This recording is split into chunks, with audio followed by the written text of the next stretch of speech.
irmãos de fé, bom dia, boa tarde, boa noite. Mais uma vez aqui no canal Luz e Lucidez. Vamos abordar um assuntozinho que todo mundo pergunta para nós no centro, né? No nosso dia a dia também nós levantamos essas questões, né?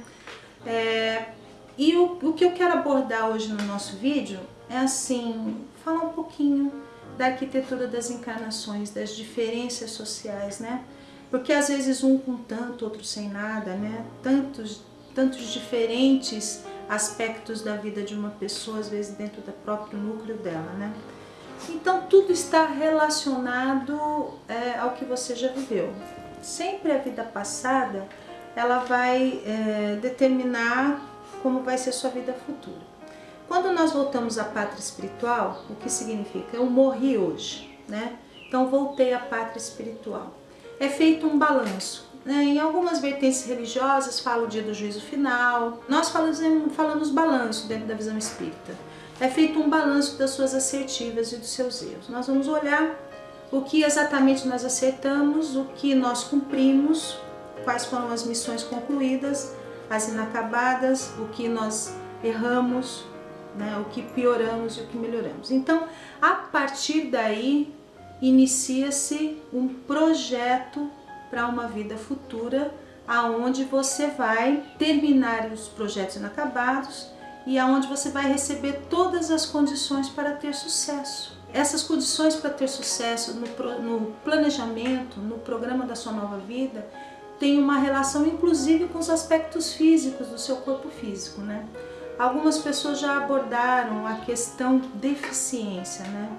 Uma das diferentes maneiras de vida terrena. Alguns nascem com a deficiência física, uma deficiência mental e outros limites, digamos assim. Então é uma coisa muito complexa, mas nós podemos dar pequenos exemplos para talvez você entender um pouquinho a engrenagem de como funciona isso, né? Digamos que um determinado espírito ele tenha sido muito inteligente. E essa inteligência foi dada a ele no objetivo de que ele usasse para o bem das pessoas ao redor, para fazer algo bom, contribuir com a humanidade. E ele deixou o seu ego falar mais alto, ele deixou seus instintos mais negativos, né, tomarem a frente dos positivos. Então, ele usou a inteligência de maneira errada. E ao invés de ajudar, ele atrapalhou muita gente. Então, quando ele volta para a pátria espiritual, vai ser feito a hora do balanço, né? E aí muitas vezes, cada um de nós, ou quase todas, quando a gente se vê diante dos projetos que falhamos, dos propósitos que eram para ter sido desenvolvidos aqui e não fizemos, e que houve derrota nesses princípios por uma questão de ego, vaidade e quase sempre isso, a culpa que nós sentimos é muito grande perante a eternidade, perante a lei divina.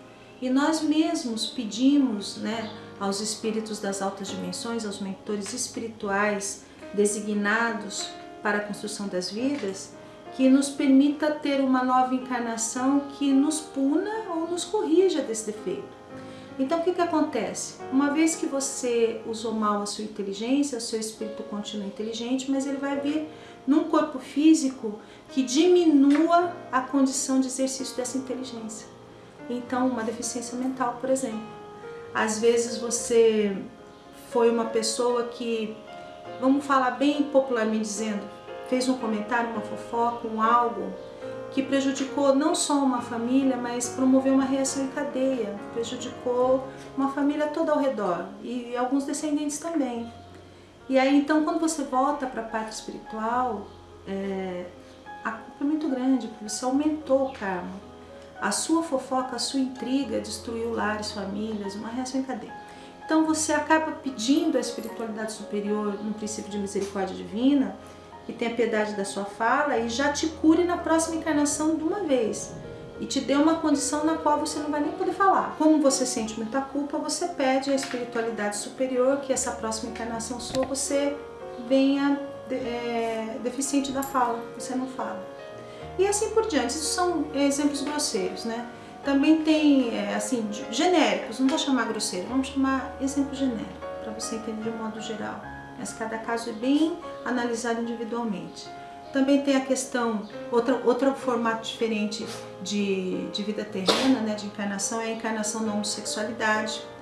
É um tema bastante polêmico, porque hoje em dia tudo é homofobia, tudo é isso, tudo é aquilo, né? Então veja bem, algumas vertentes religiosas condenam, criticam, né? E tudo aquilo que a gente já sabe. Na verdade, na visão espírita, para nós, ela também é uma condição de reencarnação, que é um projeto de burilamento. Muitas vezes você vem numa condição onde você vai sofrer preconceito porque você já foi muito preconceituoso em vidas passadas. Então a homossexualidade, ela não é condenada espiritualmente, de maneira nenhuma. Nós não entendemos que Deus condena os homossexuais de maneira nenhuma. Pelo contrário, nós entendemos que é uma encarnação de prova. E esse espírito precisa receber condições para vencer essa prova na vida dele. Ele vem para vencer, vem para ter sucesso. Então essa também é uma diferente forma de encarnação terrena. E por aí vai. Deficiência física, deficiência mental, sexualidade, bissexualidade, né? Contextos sociais, muito pobre, muito rico, né? Miserável, vida na saúde, vida na doença, tudo isso é parte de um plano específico de vida para a sua vitória, para que você corrija os erros da vida passada. Então existe um conjunto, ou vamos assim chamar grosseiramente de departamento espiritual, né, nas colônias, que fazem a arquitetura da tua nova vida, desde essas condições físicas, como eu já coloquei no caso das deficiências, até no contexto social que você vai nascer, em que família você vai nascer, que profissão você vai ter, né, quais as pessoas que vão se aproximar de você, que religião você vai ter, tudo para te ajudar a ter sucesso no planejamento da sua nova vida e na quitação do seu karma. Cada vez que a gente conclui um karma, nós aumentamos o nosso karma, né? E assim vamos seguindo. Então, mais ou menos em torno de uns 14 espíritos se reúnem para decidirem, né, quando você vai nascer, de que família, que tamanho, que cor você vai ter, porque essas questões de raça também estão ligadas a karma, né? E esses 14 espíritos, quando você nasce, eles continuam te acompanhando até um certo período da sua infância, que é aproximadamente a idade de 7 anos, né? Nos índigos, depois eu vou falar melhor isso, né? Que somos nós. E a partir daí, então, o espírito já começa a ser mais inteiramente terreno a partir dos 7 anos de idade, né? Então é muito comum que até os 7 anos de idade a criança tenha muita visão, muito contato com o plano espiritual, inclusive com os seus mentores espirituais. Nós costumamos dizer que a gente tem o anjo de guarda, na lei de Umbanda nós acreditamos no guardião, mas na verdade nós temos mentores espirituais, protetores, que se determinam a nos ajudar na tarefa da nova vida, porque nós temos que vencer, e eles querem nos ajudar, porque eles são mais evoluídos, né?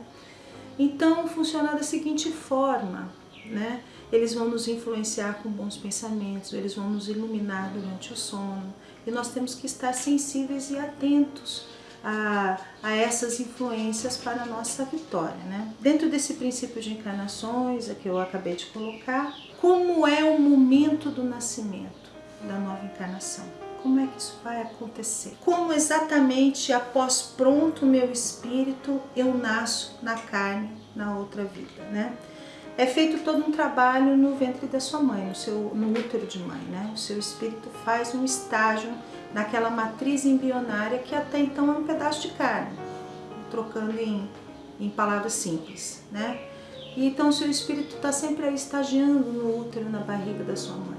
Mas vai ter um momento que ele vai cortar o cordão total com o plano espiritual e vai nascer na Terra. Como é feito isso? Não é uma curiosidade? Então eu tenho para dizer para você uma versão, quer você queira acreditar ou não, mas para mim ela é verdadeira, eu acredito em muitos de nós, né?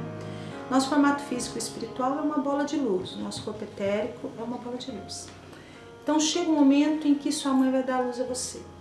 Essa bola de luz, ela vem até um determinado ponto do plano espiritual. Como a Terra é um mundo menos evoluído, mais denso, tem choros, tem lágrimas, tem sofrimento, ela tem uma coloração mais escura. Então, o seu espírito sabe que está perto de nascer porque ele começa a caminhar da luz e vai ficando um pouquinho mais escuro. Aí nós chegamos num ponto que é o ponto culminante. Por isso o parto é tão difícil, a mãe faz a força, não faz a força, aquele negócio não nasce de uma vez, porque é feita uma preparação de encaixe desse espírito também. Aí nós chegamos num ponto ali aonde é o limite entre o plano espiritual e a terra. Nós vamos nascer. Então o espírito se volta naquele presente momento numa configuração perispiritual semelhante à imagem que ele vai ter naquela vida, já uma imagem adulta semelhante de como ele vai se tornar, porque o meio vai interferir. Você pode pintar o cabelo, você pode comer demais, pode comer de menos, né? Mas ele se transfigura ali numa imagem perispiritual que vai ser semelhante ao perfil de vida adulta dele.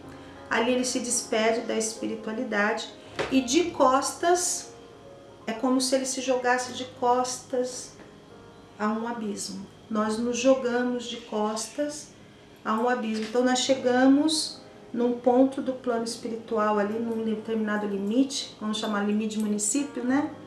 E ali nós paramos de costas e de costas nos jogamos para trás e acordamos. Naquele exato momento já fecha a visão espiritual e já acordamos nascendo. E assim tudo começa. Aí os desafios, muitas vezes o próprio nascimento é um desafio, muitas vezes você nasce de um ventre, mas você tem a árdua e difícil tarefa de encontrar sua verdadeira família, que não é aquela biológica, e assim segue. Então nós temos muitas coisas para conversar a respeito da reencarnação, mas hoje eu queria falar um pouquinho sobre essas pequenas diferenças de mundo e como é o momento do nascimento dentro da visão espírita e como nós nos encarnamos. É tal qual aquele filme que eu indico para vocês assistirem, A Cidade dos Anjos, que o anjo decide vir até e ele se joga. É mais ou menos isso. Nós nos jogamos então definitivamente nessa vida. E porque nós nos jogamos nessa vida, nós temos que ser coadjuvante delas, nós temos que fazê-la acontecer. E a melhor maneira de nós fazermos o melhor pela nossa vida é sempre entender que não podemos ter o controle de tudo e de todos, mas podemos nos controlar as nossas emoções a nós mesmos, principalmente no tocante às energias negativas, às tentações negativas, porque nós vamos ter mais lucidez se nós vibrarmos mais na luz. E é esse o fundamento do nosso canal. Luz e lucidez para vocês. Até a próxima!